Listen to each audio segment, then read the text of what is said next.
Hello, I'm Mistress Werewolf, and yes, I do change into a different character when I'm PMSing, just roll with it.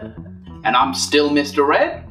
And tonight we're discussing or debating the US 2020 election results. To start with, let's speak to Mr. and Mrs. Republican Jesus. This election was pure fraud. There is no way that we could have lost without it being a complete and utter fraud. I know. I mean, who is going to vote for Joe Biden? I mean, he's not even rich and he's friends with terrorists like Obama. Exactly. And it gets even worse when you look at the states. There were states where we were winning and they counted more votes and somehow we lost. And even worse, there were states where we were losing and they counted more votes and we still didn't win. How is this possible without complete and utter election fraud? The reason a lot of the votes that were counted later in the count were for Biden was mostly due to the fact that a vast majority of them were mail-in ballots. And this was an election where mail-in ballots were very, very partisan divided. One party was saying COVID is a thing that exists and you should vote sensibly and avoid getting sick. And the other party was saying, don't vote by mail because mail is evil. Fraudulent. Yeah, and don't you love how Trump just conveniently forgot that he told his voters not to vote by mail because it's fraudulent.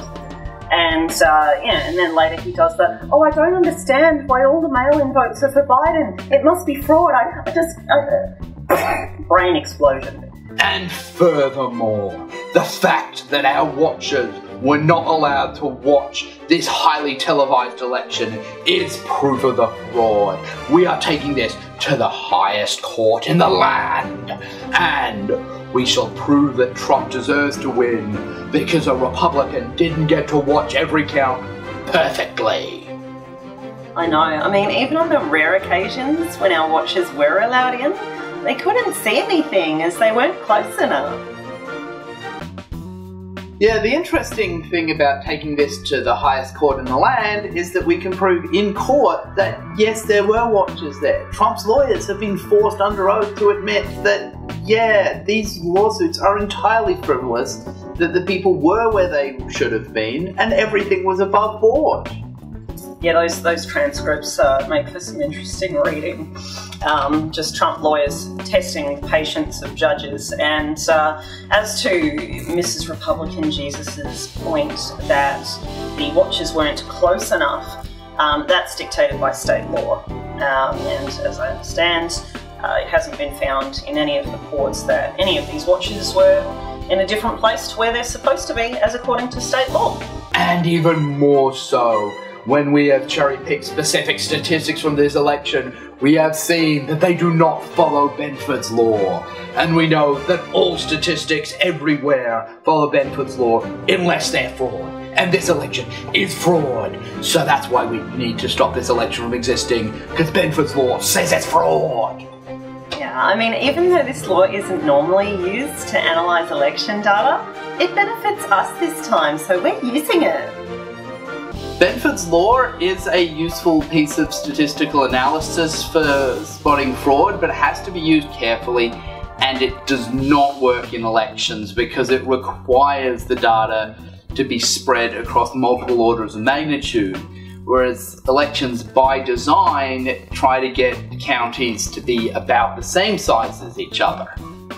There is a really good video explaining exactly this by a mathematician who do a far better job than me, and I've linked it below in the doobly-doo. And in the most indisputable piece of proof, a friend of a friend saw people collecting their mail the day after the election. For what other reason could this be happening other than pure election fraud? And even more so, I have heard that a van pulled up to an election counting centre labelled Biden-Harris Election Fraud Unit, and then a whole bunch of black people came out and they ran in and they cheated the election entirely, falsifying every single vote in the building. This is undisputable proof that Cease this blasphemy!